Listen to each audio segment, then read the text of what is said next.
তুমি আইসক্রিম খাবা? হ্যাঁ খাবো। আইসক্রিমের গাড়ি আসছে, একটু দাঁড়া এখানে, আমি দেখে এসেছি আসছিল। দেখি তুমি কোন আইসক্রিম খাও, তুমি পছন্দ করে নি। ঠিক আছে।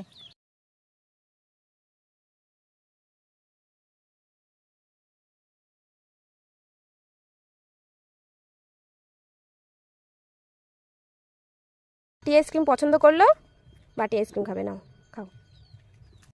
এই গরমের মধ্যে না ঠান্ডা খেতে খুব ইচ্ছা করে, প্রথমেই আইসক্রিম খাচ্ছি।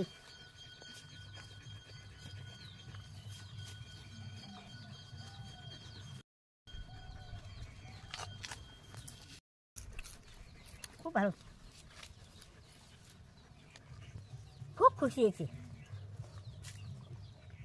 নাতিনি খাইলে তো খুব খুশি হয়েছে, খুব খুব।